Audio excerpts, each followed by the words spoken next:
donde vamos a dar cuenta de la reunión que acabamos de sostener, encabezada por el presidente de México, licenciado Andrés Manuel López Obrador, con los padres y madres de los 43 estudiantes desaparecidos de la Normal Ayotzinapa, en donde estuvieron presentes los 4 integrantes del grupo interdisciplinario de expertos internacionales, las organizaciones, los colectivos que los acompañan, Fundar, Serapaz, La Chinola, el Centro PRO, también la representación de las Naciones Unidas, en particular el titular que coordina las agencias del sistema y el representante de la oficina de la Alta Comisionada en materia de derechos humanos, y distintas personas, miembros del gabinete.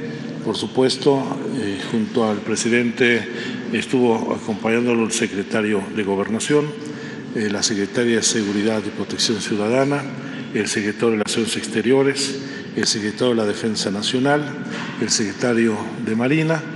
Hubo, por supuesto, la presencia del señor fiscal general de la República y del titular de la Unidad Especial, Omar Gómez Trejos, para la investigación y litigación del caso de Ayotzinapa.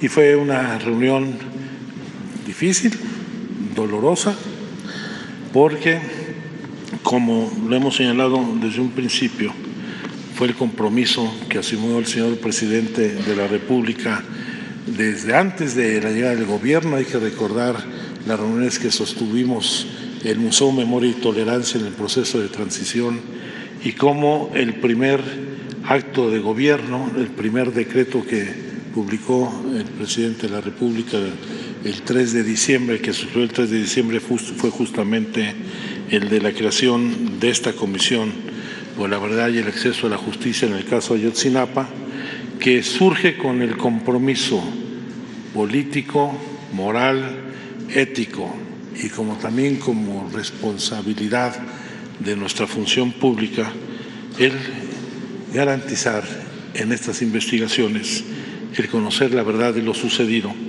el conocer el paradero de los estudiantes, en encontrar y procesar a los responsables, partiendo de una premisa que señalamos desde el primer día, en el sentido de que la única verdad sobre la desaparición de los 43 estudiantes de la Normal de Ayotzinapa es que no había verdad alguna.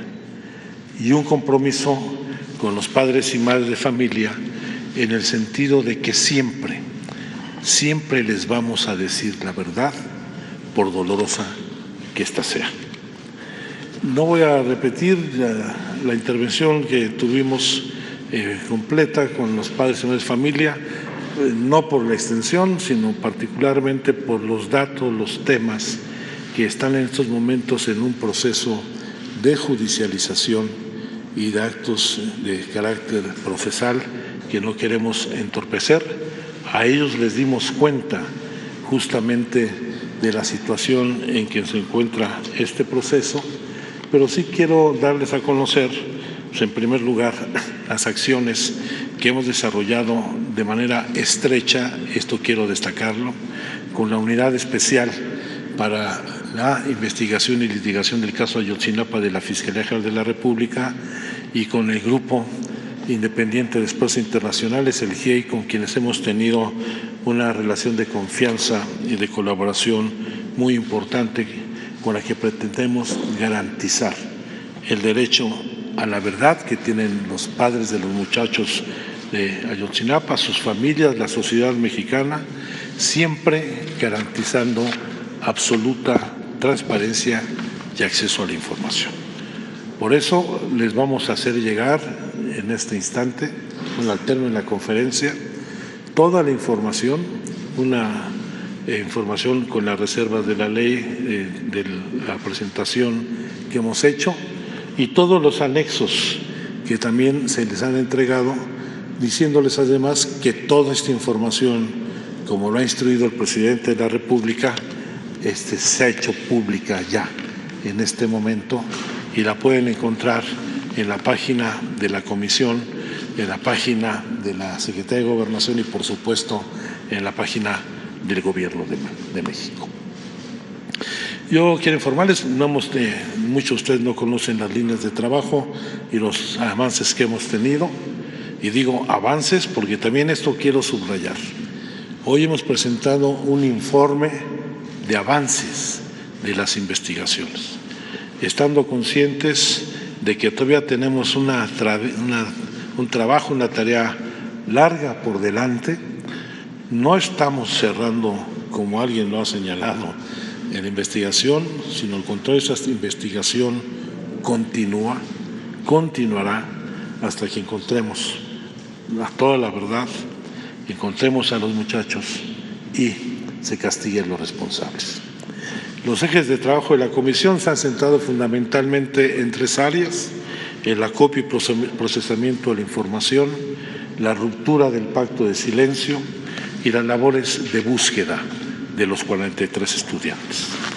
Hoy hemos dado cuenta que en materia de acopio y análisis de información, a la fecha hemos dispuesto de prácticamente las instituciones, todas las instituciones de la Administración Pública Federal y de otras organizaciones, como el caso del GIEI, la Comisión Nacional de Derechos Humanos, que nos ha permitido contar a la fecha con 41.168 documentos que están analizándose. La mayoría ya han sido analizados y sistematizados dentro de la investigación.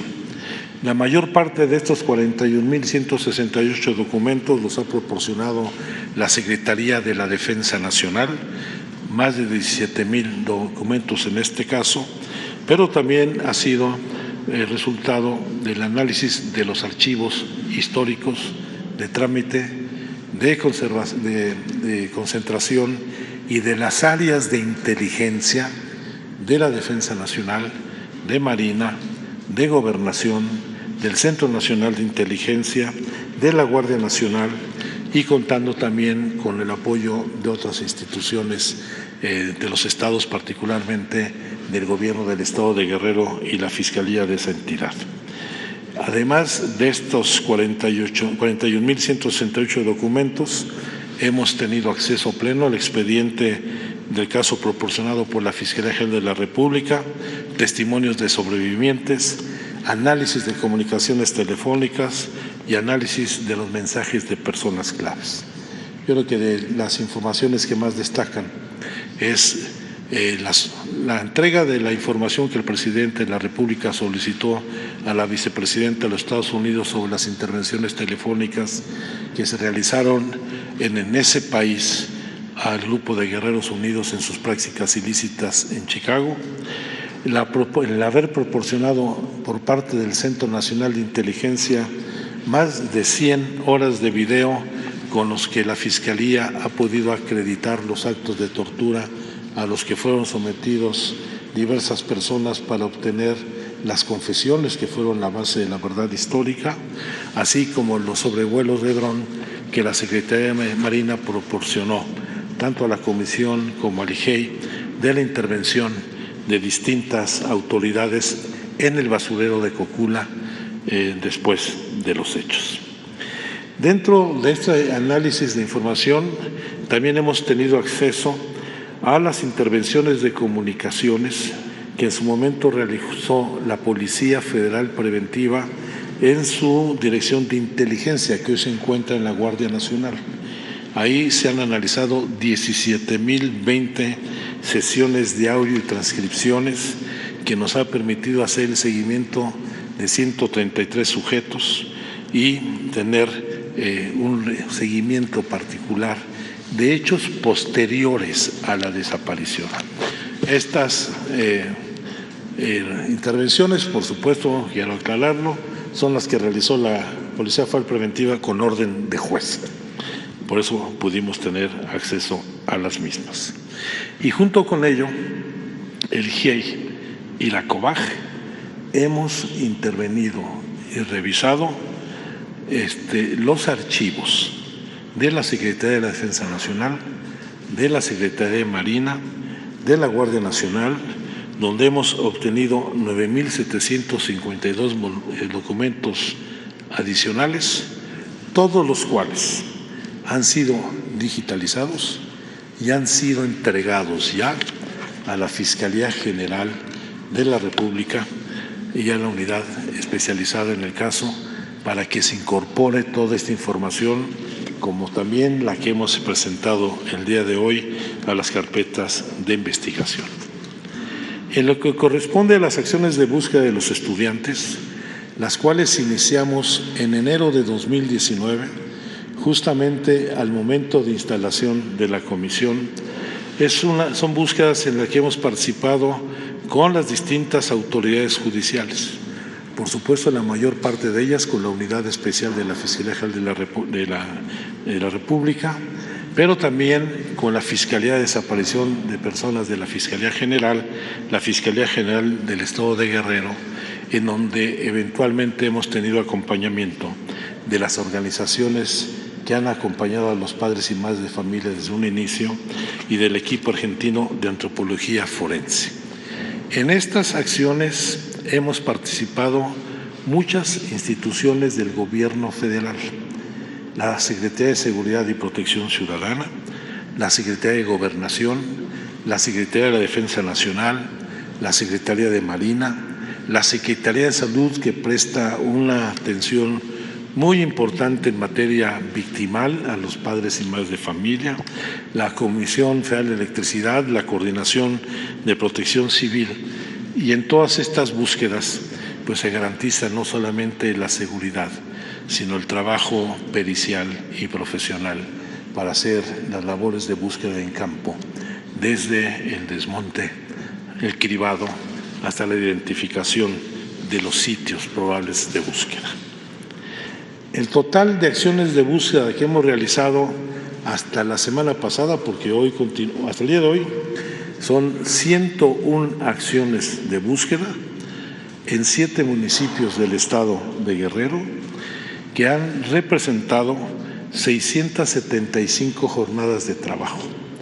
Es decir, de los 3 años y medio que llevamos en el gobierno, en los 50% de esos días ha habido búsquedas en campo, en la Sierra de Guerrero, en algunos lugares de distintas entidades, donde en estas acciones hemos tenido 17 hallazgos, 27 cuerpos recuperados, 32 indicios balísticos y prendas de vestir y numerosos restos óseos.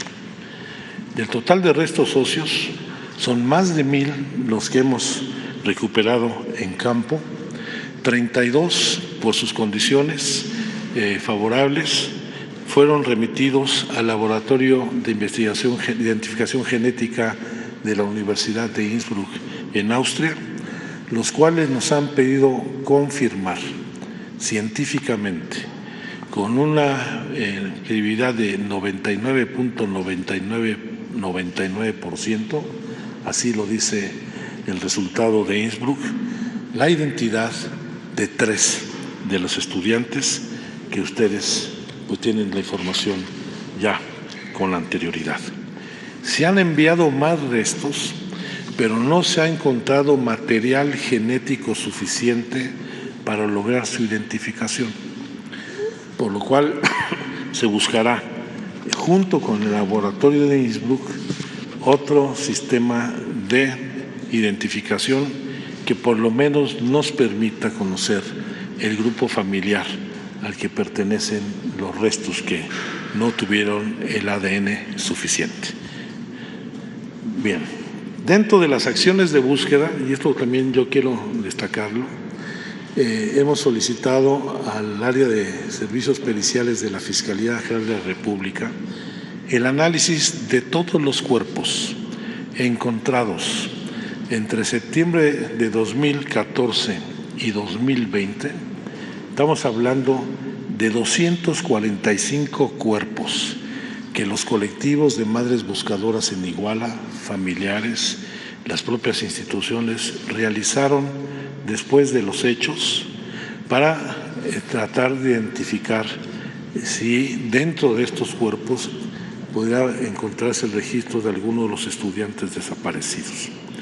De los 245 cuerpos de Guerrero se han obtenido, de acuerdo a la información que nos proporcionó la Fiscalía General de la República, 191 perfiles genéticos que ha permitido identificar a 30 personas, 16 de las cuales han sido entregadas a sus familiares, y señalar que no existió coincidencia en estos análisis con los estudiantes desaparecidos. Entonces van a ver en la siguiente gráfica todas las acciones de búsqueda. Estos son los sitios de fosas clandestinas y de cuerpos exhumados en el perímetro de Iguala y de Cocula, de otros municipios aledaños, en donde se ha hecho la intervención para que ninguno de los hallazgos que se han tenido desde 2014 a la fecha queden sin identificarse. Y en paralelo se han realizado labores de búsqueda en vida, con el apoyo, primero acompañando las iniciativas de los padres y madres de familia, pero también con el apoyo de la Comisión Nacional de Búsqueda y el Registro Nacional de Población. Permanentemente hacemos el análisis de 177 bases de datos de dependencias públicas e instituciones privadas, en padrones, en hospitales, en centros de reclusión e incluso movimientos bancarios, donde a la fecha no se ha encontrado ningún registro de actividades realizadas por alguno de los muchachos. En lo que corresponde a las acciones de ruptura del pacto de silencio, hemos obtenido testimonios, en todos casos voluntarios. Nosotros no somos autoridad ministerial, no somos autoridad judicial, somos una comisión de la verdad. Hemos logrado establecer comunicación y retomar testimonios de 115 personas vinculadas con el caso.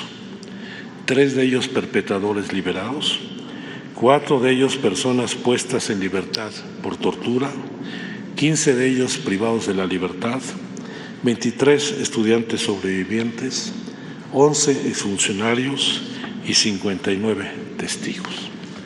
Lamentablemente, en este proceso han fallecido o han sido ejecutadas 26 personas clave para obtener información. Estas personas fueron 14 integrantes de Guerreros Unidos, 3 familiares de Guerreros Unidos, 2 integrantes del grupo delictivo Gente Nueva, 7 testigos o involucrados que fueron activistas, funcionarios, policías, y dentro de ellos gente que venía proporcionando información significativa, como es el caso de Mario Casarrubias Salgado, quien encabezaba Guerreros Unidos y había iniciado un proceso de colaboración con esta comisión.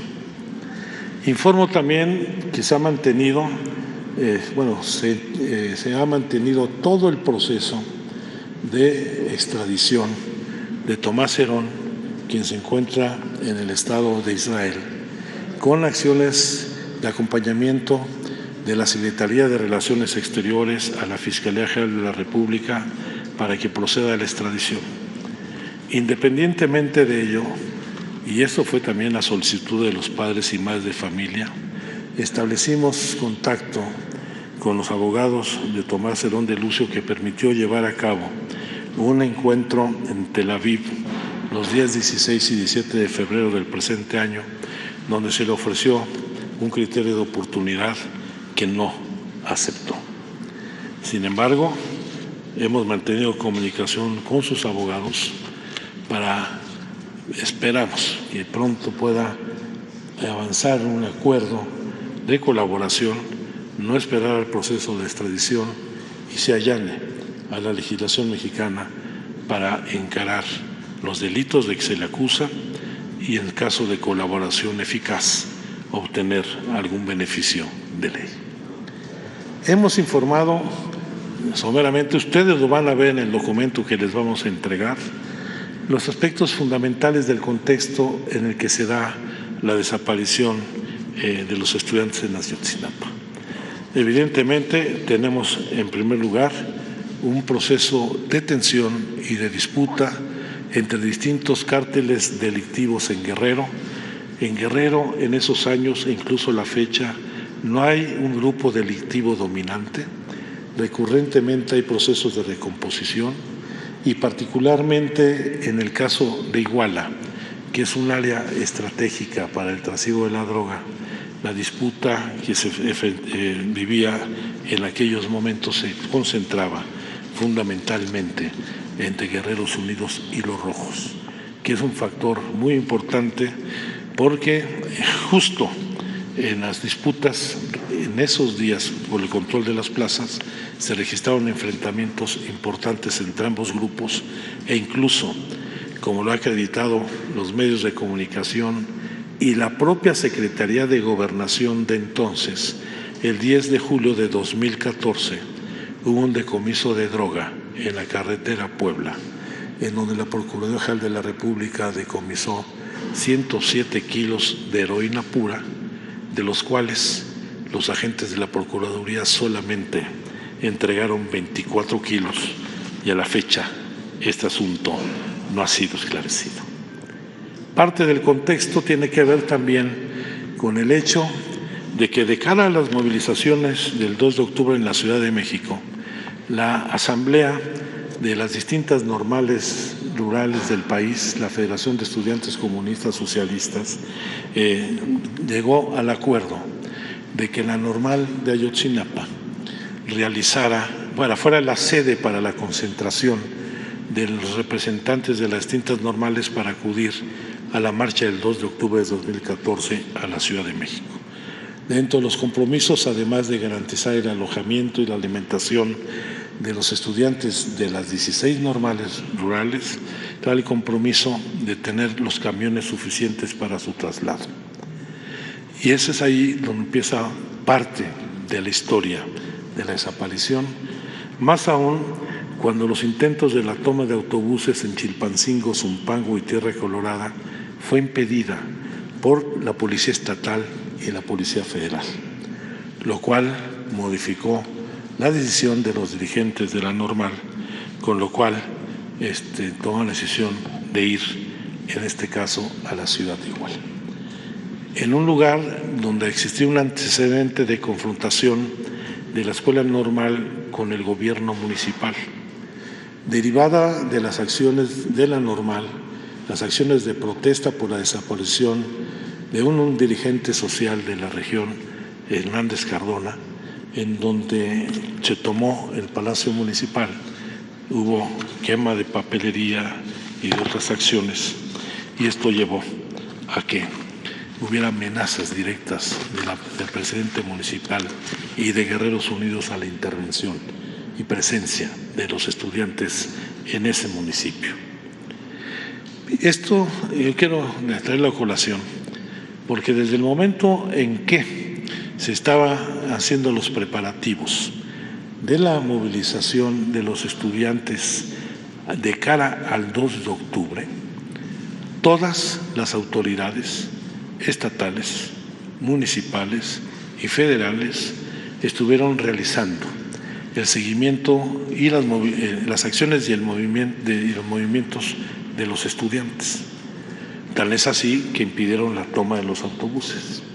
Pero además, la Secretaría de la Defensa Nacional tenía dentro de la normal al soldado Julio César López Patolzin, quien estaba realizando informes para la Secretaría de la Defensa Nacional dentro de la normal, era el responsable de informar de lo que acontecía en las asambleas de la normal y de las movilizaciones de los estudiantes, e incluso estaba informando de los actos preparatorios de la marcha del 2 de octubre.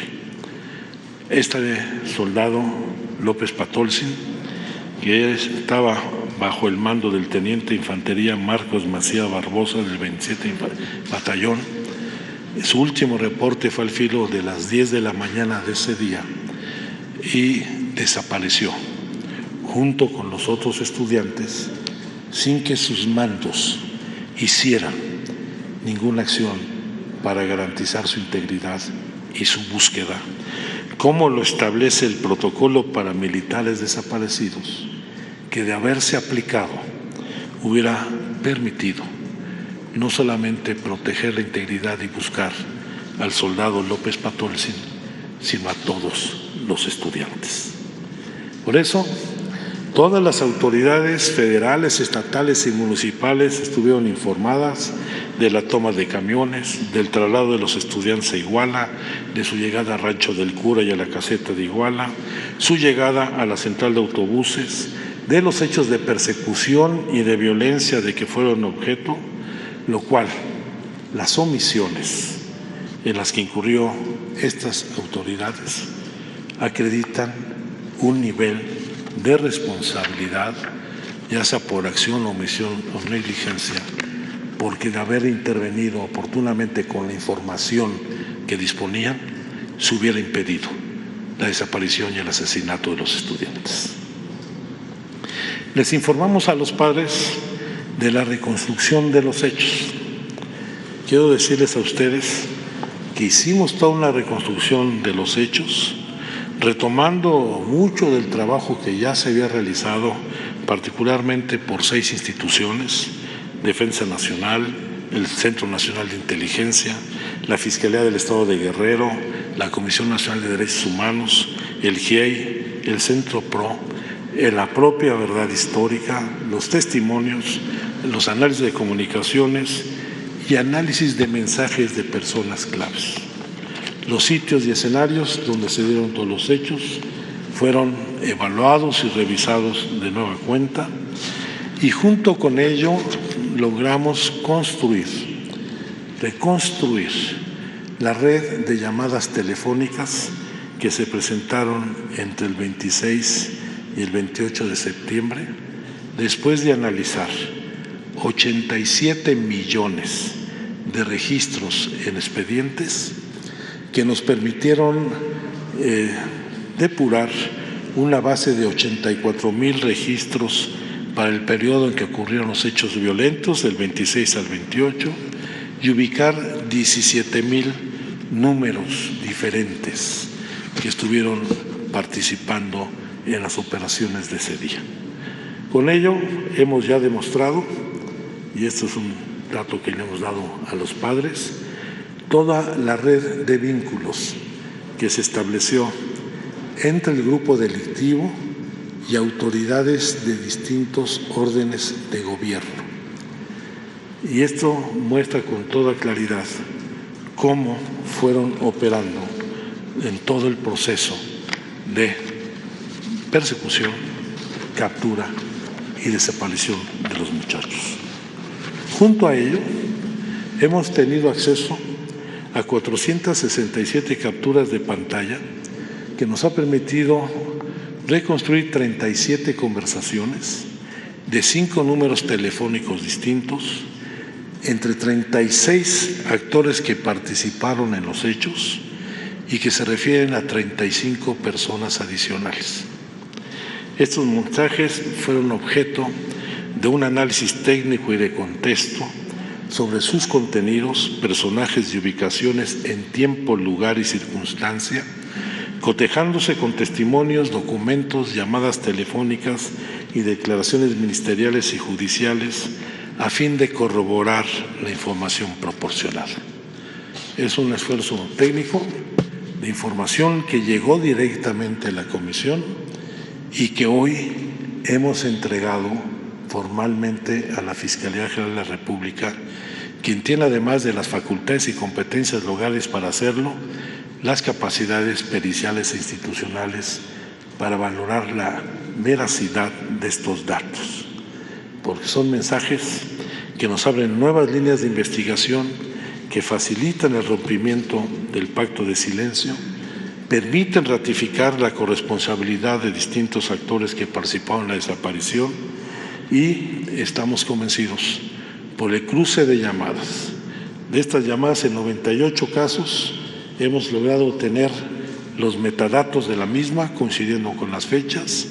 Hemos cruzado los mensajes con la red de llamadas telefónicas en horario y número telefónico que validan gran parte de estos mensajes y que esperemos pronto esté judicializada plenamente la información.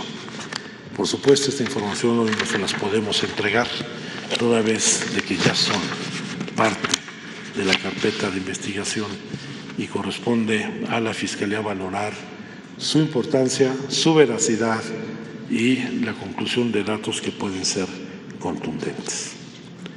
Finalmente, dos aspectos presentamos con los padres. Toda la narrativa de los hechos, desde la salida de los estudiantes de la normal a Chilpancingo, Tierra Colorada y la decisión a Iguala, el traslado y llegado a Iguala, Rancho del Cura y la central de autobuses, la salida de la central de autobuses, el inicio de la violencia y los actos de desaparición. Con estos datos, ahí nos va a faltar esa hojita que quitamos de la presentación los papás, se acredita plenamente la colusión y la intervención de autoridades de distintos órdenes de gobierno con los policías municipales de Iguala, Cocula, Huitzuco, Tepecuacuilco y, por supuesto, con el grupo delictivo de Guerreros Unidos para llevar a cabo la desaparición de los muchachos. Ustedes van a recibir textado el documento, es una disposición legal porque se trata de una carpeta de averiguación en proceso, en donde van a conocer parte de esta reconstrucción. Y finalmente, un balance y conclusiones de lo que a nuestro juicio es la verdad histórica, donde de acuerdo a la información que hemos recabado, que hemos analizado, la verdad histórica la definimos como el resultado de una acción concertada del aparato organizado del poder, que se funda primero en la llamada de una persona propietaria de una tienda de abarrotes en las cercanías de Cocula e Iguala, en los interrogatorios obtenidos mediante tortura a 77 personajes que fueron liberados por ellos por un juez en Tamaulipas, en dos diligencias firmadas por un Ministerio Público Federal que se encontraba en el mismo lugar y a la misma hora en Guerrero y en la Ciudad de México, y en la versión de la incineración de los estudiantes en el basurero de Cocula. Yo creo que lamentablemente esta versión no solo derivó en el entorpecimiento de los procesos de búsqueda, sino que generó vicios y deficiencias, y se configuraron al menos 4 elementos de violaciones graves a los derechos humanos en materia de desaparición forzada, donde concurren privación de la libertad, homicidio, participación e involucramiento de agentes estatales o grupo de personas que actúan con el apoyo y consentimiento del Estado, y la negativa, ocultamiento y manipulación de información e investigaciones por parte de las autoridades que llevaron a cabo la construcción de esta falsa verdad, que lo que pretendiera legitimar socialmente hechos, alterándolos, y que privilegió una lógica jurídica ajena al enfoque de derechos humanos, manipulando el sistema de procuración de justicia. Hay dos evidencias muy claras de ello: son los actos de tortura cometidos, por lo menos hasta ahora acreditados a 77 personas por funcionarios públicos de distintas áreas de gobierno y que privaron a su libertad. Esto ha quedado plenamente acreditado con las 50 horas de videos que entregó el Centro Nacional de Inteligencia a la Fiscalía. 2 de esos videos son públicos, se dieron a conocer a través de los medios de comunicación, pero también los sobrevuelos de drones, los videos de los sobrevuelos de drones que la Ciudad Marina entregó sobre la intervención de autoridades en el basurero de Cocula, y que ha sido ampliamente analizado por el GIEI y que fue presentado en su último informe. Sobre ello queremos presentar las conclusiones preliminares.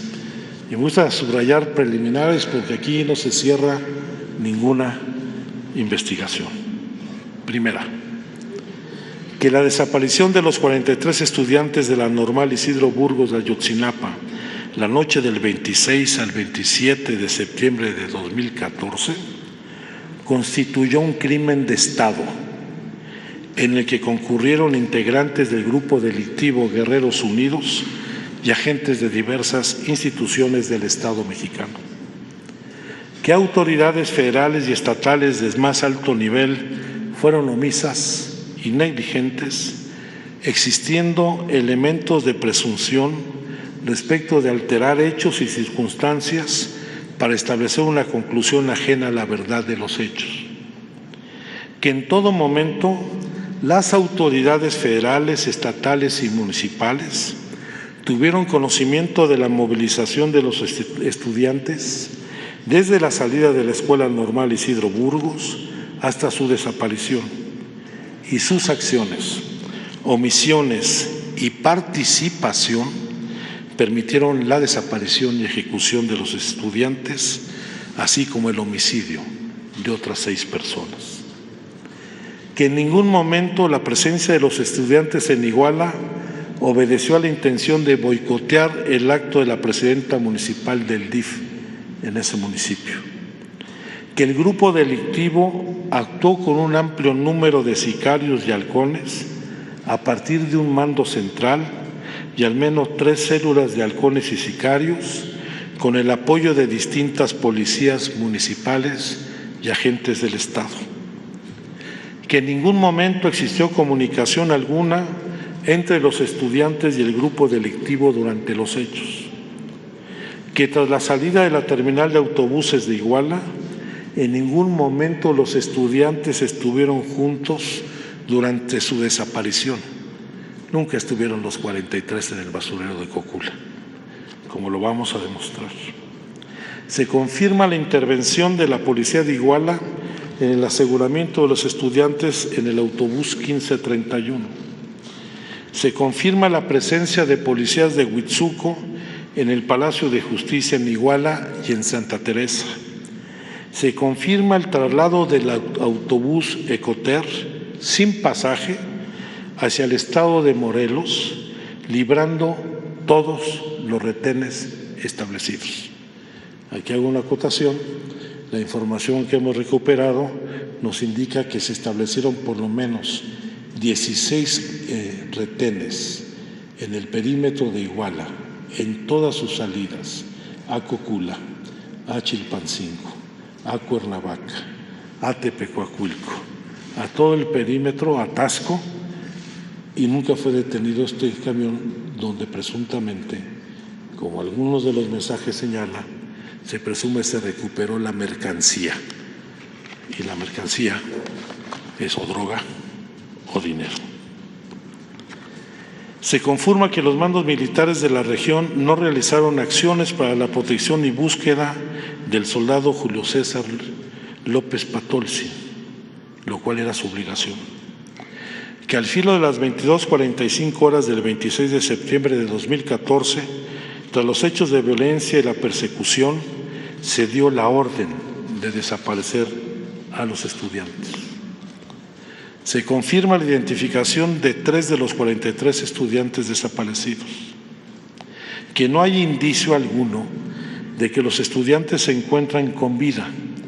Por el contrario, todos los testimonios de evidencias acreditan que estos fueron arteramente ultimados y desaparecidos. Que es necesario continuar en la búsqueda en la ribera del río Balsas y en la laguna del Nuevo Balsas, en Atzcala, municipio de Cocula, en la barranca de Tonalapa, municipio de Tepecuacuilco, en Brecha de Lobos y en el paraje Suriana en Iguala y en las inmediaciones de Tepehuaje.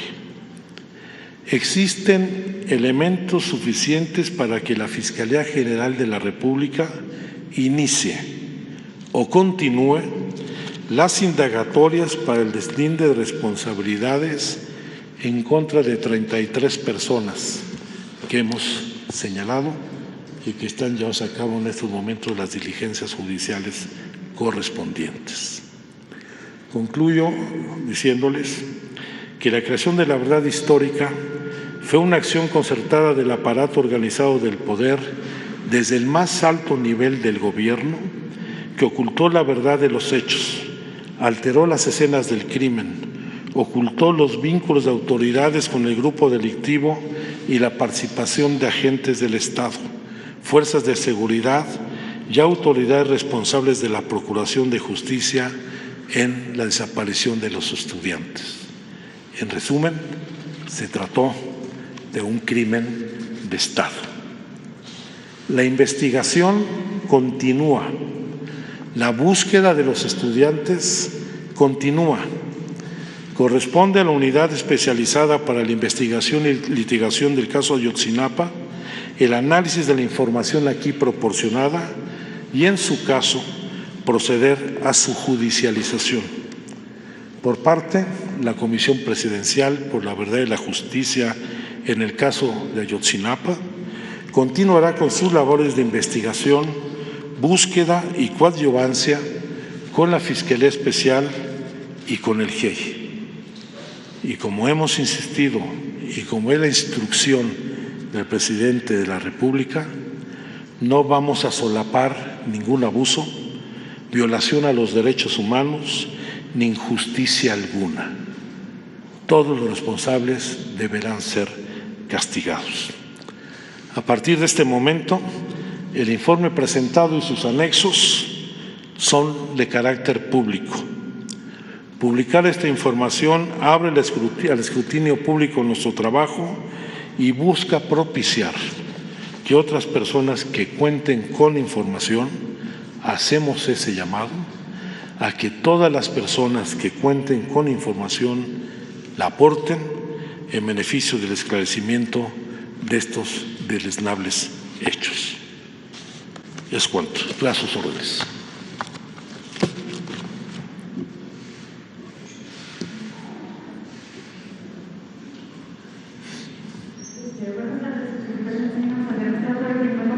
Me gustaría preguntarle, entre estas 33 personas a las que se solicita por parte de la FGR que lleve a cabo las investigaciones, saber cuántas de estas 33 personas, si se puede saber cuántas son autoridades municipales, federales, cuántos son elementos militares o de la Secretaría de Marina, gobernantes, tal vez el gobernador de Guerrero o incluso el mismo expresidente Enrique Peña Nieto, si está en la lista de estas 33 personas, y precisar nada más cuando habla de la hora en que se dio la orden de que se desapareciera, de la desaparición de los 43 estudiantes, si se tiene determinado de dónde partió esta orden, de qué nivel de gobierno, de qué nivel de autoridad, y pues saber en qué consiste la prueba pericial con la que se determina que a esa hora se giró esta instrucción y desde qué autoridad. Serían mis preguntas. La información justamente de quienes dieron esa orden es parte de la investigación judicial.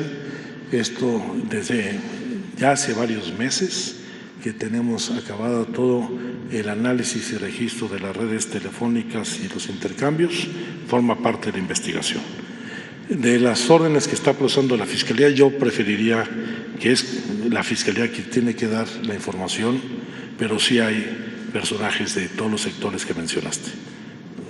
Peña Nieto no.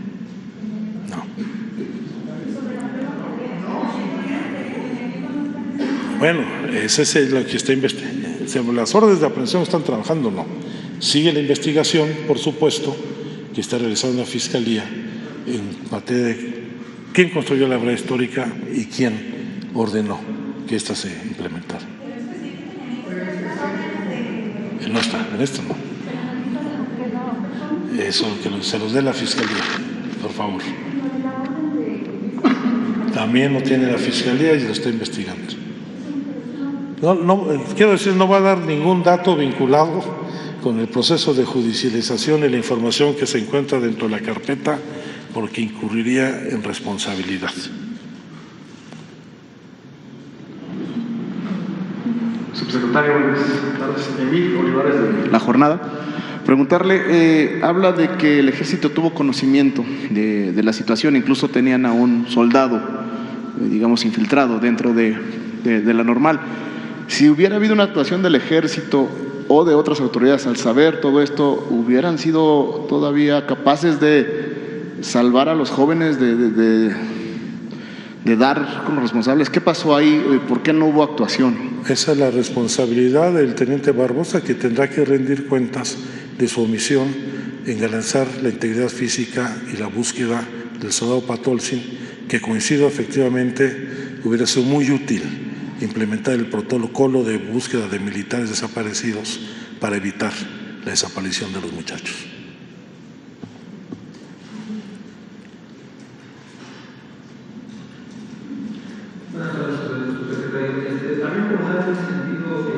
Siguiendo la cadena de mando, si ya con este tema de que se identifica a este militar en activo en labores de inteligencia y demás, ¿llegaría solamente hasta el teniente Barbosa la responsabilidad o escalaría en todo caso al general Cienfuegos o algún otro mando? Digo, sin revelar. Está revisando la cadena de mando en todos los espacios en el ámbito de la zona, la región, el Estado. Está revisándolo la Fiscalía. Pero entonces digamos que en este caso ya a estas alturas de la investigación que llevan, ya hay una plena identificación de que hubo participación del ejército en el caso, ¿no? En la desaparición y demás.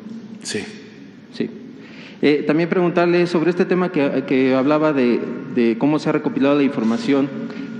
¿Ya se cuenta con la totalidad de toda la información, todas las escuchas que hicieron en Estados Unidos respecto a los hechos en el día en que ocurrieron los hechos y posteriores? O sea, ya hay… Hay un acercamiento en particular de la Unidad Especial para la Litigación del Caso de Ayotzinapa y la Fiscalía con el Departamento de Justicia de los Estados Unidos.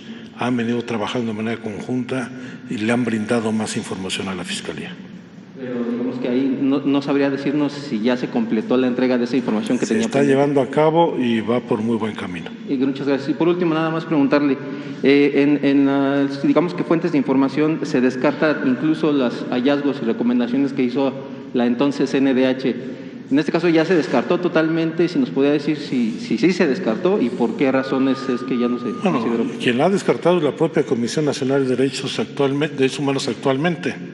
Sin embargo, creo que queda un asunto pendiente que tiene que resolver la Fiscalía General de la República, que es el análisis de las petrosas, que es de los asuntos que están pendientes de esa recomendación, en donde hay una discusión entre los peritos respecto a si tienen el contenido de ADN suficiente para una identificación.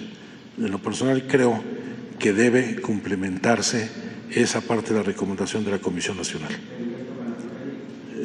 Siempre le toca, no nos toca a nosotros no somos autoridad ministerial ni judicial. Eso está en el terreno de la Fiscalía. ¿Sí? Hablaba usted de la reconstrucción de llamadas que se entregaron incluso a la Fiscalía, y entiendo que por ser parte de la investigación no puede hablar o adentrarse mucho en ella, pero le daba usted un énfasis a estas llamadas y yo quería preguntarle si esta reconstrucción de las llamadas daría un giro a la investigación o podría dar con el paradero de muchos de los jóvenes. En el caso del paradero no, hay que recordar que fueron despojados de sus teléfonos celulares, incluso algunos teléfonos que les fueron despojados a los muchachos fueron utilizados posteriormente con otro chip, tienen el mismo registro del MEI, eso nos ha permitido ver que otros vínculos se desprenden de la gente que participó. ¿Y tendría la facultad la comisión de presentar denuncias o hacer la petición de la apertura de carpetas específicamente contra algunos funcionarios, por ejemplo? La información que proporcionamos a la Fiscalía como coadyuvantes hace que toda sea atendida y desahogada por la Fiscalía.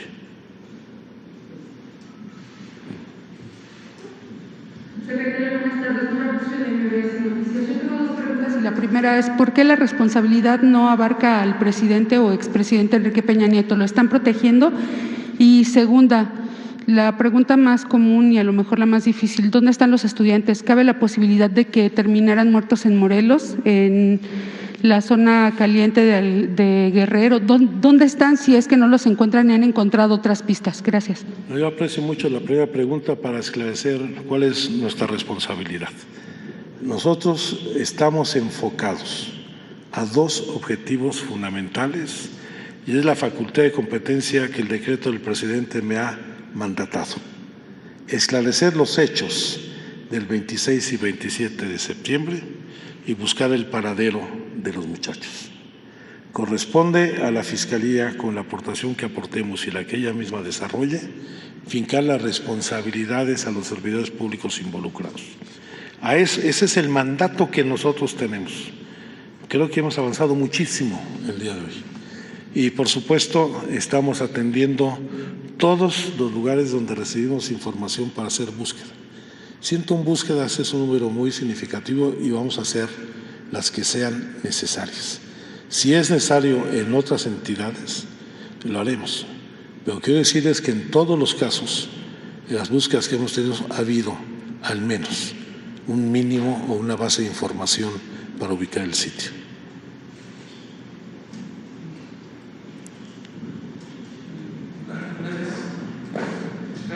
Jorge Botrón, del periódico La Razón. ¿Cuál fue, al principio de la conferencia mencionó que fue una reunión dolorosa con los padres y en las conclusiones menciona que hay muchos indicios de que los jóvenes pues no estén vivos?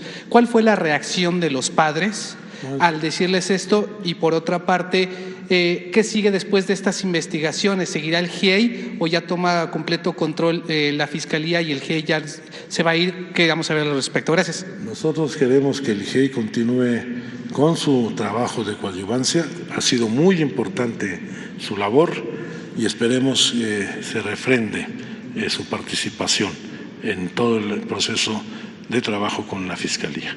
Y la relación con los padres es del mayor respeto.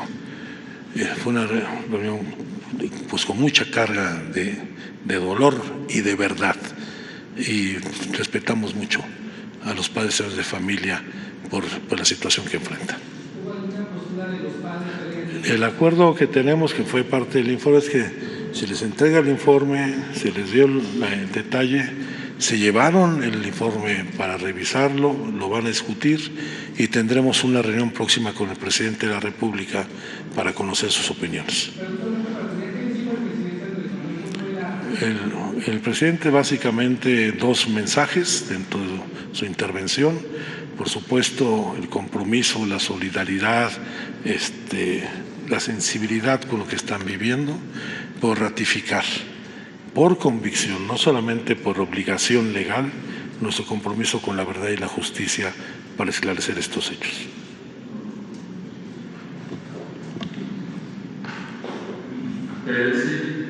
Subsecretario, para preguntarle si hay alguna confirmación de que los estudiantes fueron separados y llevados a distintos lugares en grupos pequeños, y en segundo lugar, si hay indicios que fue el ejército específicamente que participó en esta desaparición y por lo que nos indica matanza de los estudiantes, y por tercero, si hay algún avance en la extradición de Tomás Herón, y preguntarle por qué esto ha tardado pues bastante tiempo. Gracias. Yo también quisiera saber por qué ha tardado tanto tiempo, pero por supuesto que este es un asunto que encabeza la Fiscalía General de la República con el apoyo de la Cancillería de México, la Embajada de México en Israel, y están trabajando.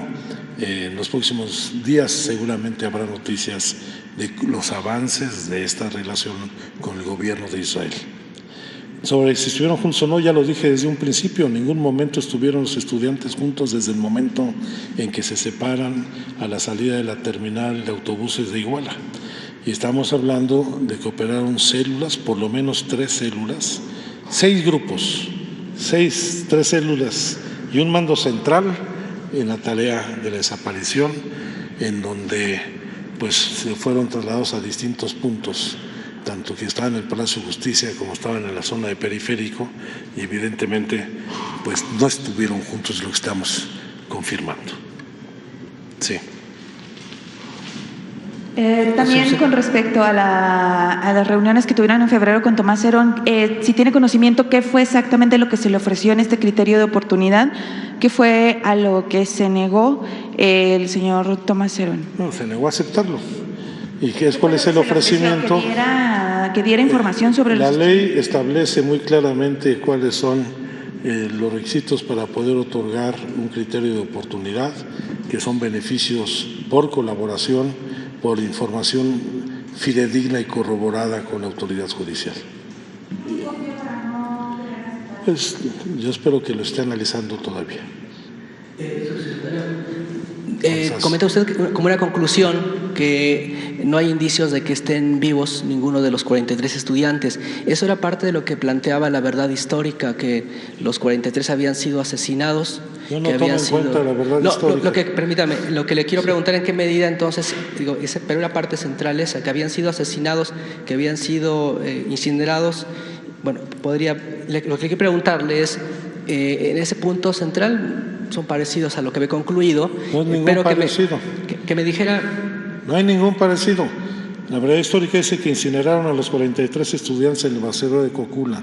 Entonces hemos señalado que intervinieron varios grupos y los dispersaron, y que hubo distintas formas de intervención en las agresiones contra los estudiantes. Yo no veo ningún punto de coincidencia en ello. Muy bien, yo le preguntaba solamente porque en la parte inicial era que habían sido asesinados. Ya después, efectivamente, como comenta, hay esas diferencias. No hay ningún indicio de vida. Y esa no es una coincidencia con la verdad histórica, es una triste realidad. Muy bien. Pues. Buenas tardes. Tengo varias preguntas. La primera, ¿qué sí pasó la noche de Iguala?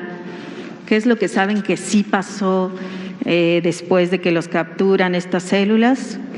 Lo otro sería, ¿cuál fue el papel de la Sedena, de la Marina, de la Policía Federal, de la Policía Estatal, de la PGR, de la CEIDO, de servicios periciales? O sea, que nos diga qué delitos se cometieron, de qué índole, qué crímenes se ocurrieron ahí, eso por una parte. Y la otra es si el GIEI ya avaló este informe, si le van a permitir o si va a presentar algo, por qué no están aquí hablando. O es un informe de la comisión. Al GIEI se le ha hecho llegar toda la información, nos darán, por supuesto, su opinión y sus comentarios. Creo que es bueno, y así como nosotros conocimos el informe del GIEI, trabajamos en ese mismo sentido. ¿Qué pasó? La desaparición forzada de los muchachos esa noche por agentes del Estado y grupos delictivos. Como institución participó Sedena, Marina, la Policía Federal. No hemos acreditado una acción de carácter institucional, pero sí responsabilidades claras de elementos de esas instituciones. Y viendo que este es todo un entramado criminal, usted dice un crimen de Estado, como se decía desde las primeras marchas, y que no es la primera vez. O sea, lo sabemos que esto pasó en la masacre de los 72, que se repitió en Tlatlaya, que se repitió en muchos otros casos. Con esos casos, ¿qué se va a hacer? ¿Se van a revisar? O sea, estamos ahorita nomás hablando de Ayotzinapa, eso por una parte, y la otra, viendo la participación también de la Sedena, ¿qué piensa de esto que quiere hacer el presidente de pasar la Guardia Nacional a la Sedena? Esa ya te la contesté el otro día, pero quisiera... y no te la vuelvo a repetir hoy, estamos hablando de Ayotzinapa. Sí. Pero la militarización, o sea, ¿qué piensa de eso? Nosotros tenemos dos responsabilidades hoy para esclarecer crímenes de Estado. Es la primera vez que estamos avanzando en el esclarecimiento de crímenes de Estado, asumiendo las responsabilidades del Estado mismo. El crimen de Ayotzinapa y los crímenes cometidos durante la llamada Guerra Sucia. Esperemos, déjenos terminar estas y ya veremos otras más que seguramente se van a cabo adelante. Subsecretario, otro tema creo que no abordó aquí es el asunto del Poder Judicial, y me gustaría preguntarle, porque se han liberado a algunas personas, entonces tenemos no sé si eso han avanzado y si se va a unificar en un solo juzgado, ya lo consiguieron, y si estos jueces pues si han recibido presiones para liberar personas o qué han detectado pues de ahí y cómo lo van a resolver para el acceso a la justicia. Yo creo que hay un problema de origen desde el momento en que el Poder Judicial radicó en 7 juzgados de 7 entidades diferentes, 38 procesos penales. Y evidentemente esto no solamente no permite tener una jurisdicción única para atenderlo, sino lleva a burocracia, a trámites administrativos, a criterios diferenciados entre los jueces. Jueces como el de Tamaulipas, Juan Ventura Ramos, que liberó a 77 personas que habían sido torturadas, sí fueron torturadas, eso hay que decirlo, pero en ningún momento dio vista al Ministerio Público antes de su liberación y en ningún momento definió quiénes fueron los torturadores. ¿Ya se va a el caso o seguirá fragmentado en varios juzgados? No, hay jueces que consideran que el delito de desaparición forzada prescribe cuando está claramente establecido en esta legislación que este delito grave de violación de los derechos humanos no prescribe. Hay jueces que nos han soltado a personas que se habían evadido, que fue, por ejemplo, el caso de uno de ellos deportado de los Estados Unidos, que fue vuelto a detener en Ciudad Juárez, que se presentó ante el juez de Iguala y lo soltó por 10,000 pesos. Hay problemas con el Poder Judicial. Los padres han pedido una jurisdicción única, no ha habido respuesta. Creo que eso ayudaría mucho a no solamente agilizar toda la parte de judicialización, sino también a transparentar la acción del Poder Judicial. Oiga, y si me permite también, dice Tomás Herón ya rechazó este criterio de oportunidad, pero se sigue el diálogo con sus abogados. ¿Qué otro beneficio se le podría ofrecer? Si escuché bien, dice que todavía se han planteado esto, ¿no? ¿Qué otro beneficio si ya no aceptó el criterio de oportunidad? Hay mayores beneficios que los que establece la ley. Ahí no es un asunto de negociación. ¿Y esto no postergaría la impunidad del caso de no sancionar a Tomás Herón? Si se dan información para esclarecer el caso, pues se acabará con la impunidad. Ese es el objetivo de los criterios de oportunidad de la legislación. Bueno, quiero pedirles, vamos a entregarles el DVD, una más. No, sí, el USB, perdón. Sí. Aquí pueden bajar, esta es la página donde está toda la información. Les vamos a entregar el USB que viene todos los documentos. Sí, señor. Nada, para preguntarle, usted habló, varias cosas. Uno, sobre la Marina, el papel de la Marina. Bueno, vimos los videos, ¿qué ocurre con eso? Se ha hablado de que fue la Unidad de Operaciones Especiales la que operó en ese momento. ¿Qué hay sobre eso? Otra, usted también habló de que le hicieron llegar a la comisión vínculos de llamadas. ¿Puede contarnos la historia de cómo fue que le llegó a la comisión? No te la puedo contar por protección al testigo que está colaborando. Pero la historia, no le estoy pidiendo que me dé los vínculos. Esa no te la va a contar. La otra sí. A ver. Todos los videos que encontramos en una investigación que hicimos el GIEI y la COBAG en los archivos de la Secretaría de Marina nos permitió acreditar la existencia de estos vuelos de dron. El GIEI ha sido muy claro en su último informe de la relevancia de estos hechos, donde se acredita efectivamente la presencia de la Unidad de Operaciones Especiales del Área de Inteligencia de la Secretaría de Marina. Estos videos y estas diligencias ya están en la carpeta de investigación. Y sobre la responsabilidad de la Sedena, hablaba usted de, por ejemplo, de este teniente, ya está siendo procesado. Esperemos que así sea, tanto por la justicia civil como también por la justicia militar, porque no cumplió con sus protocolos. ¿Y ya terminó de entregar la Sedena la información que requería? No. Estamos esperando que se nos haga llegar más información que hemos solicitado.